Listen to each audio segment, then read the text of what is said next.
உங்கள் மீது நான் பெரிய தண்டனைகளை, தீங்குகளை கடந்த நாட்களில் வரப்பண்ணினது உண்மை. ஆனால் உங்களை குறித்து நான் சொன்ன எல்லா நன்மைகளையும் நான் வரப்பண்ணக்கூடிய நாட்கள் வந்துவிட்டது.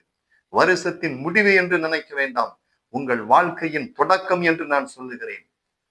எல்லாம் முடிந்து விட்டது, எனக்கு உதவி செய்ய யாரும் வரப்போவது இல்லை, இந்த கடனை தீர்ப்பது யார், இந்த நோயிலிருந்து என்னை விடுவிப்பவர் யார், இந்த பிரச்சனையில் என்னை ஆட்சி தேற்றுபவர் யார் என்று வியாபாரத்திலும், ஊழியத்திலும், வாழ்க்கையிலும், கண்ணீரிலும் தவிக்கிறீர்களா? இன்று உளையான சேற்றிலிருந்து கர்த்தர் உங்களை மேன்மைப்படுத்த ஆண்டவர் இயேசு உங்கள் வீட்டுக்குள் கடந்து வந்திருக்கிறார். அல்லேலூயா! அவர் என்னால் செய்யக்கூடாத அதிசயமான காரியம் ஒன்று உண்டோ? நான் எல்லா நன்மைகளையும் உங்கள் மீது நான் வர பண்ணுவேன் என்று ஆண்டவர் சொல்லுகிறார். நீங்கள் சொல்லுகிற இந்த தேசத்திலே நிலங்கள் கொல்லப்படும். இடம் வாங்குவதிலே சில காரியங்கள் தடைபட்டு இருக்கக்கூடிய பிள்ளைகளுக்கு கர்த்தர் அதைகளை எல்லாம் வைத்து உங்களுக்கு அதை செய்து முடித்து தரப்போகிறார்.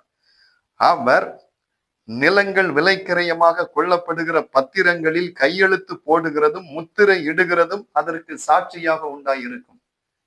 எந்தெந்த காரியங்கள் உங்களுக்கு தடைபட்டு இருக்கிறதோ அத்தனையிலும் ஒரு ஜெயத்தை ஆண்டவர் தரப்போகிறார். நீங்கள் அவரோடு இருந்தால் போதும், அவர் பிரசன்னத்தில் இருந்தால் போதும், இயேசு அப்பாவோடு இருந்தால் போதும்.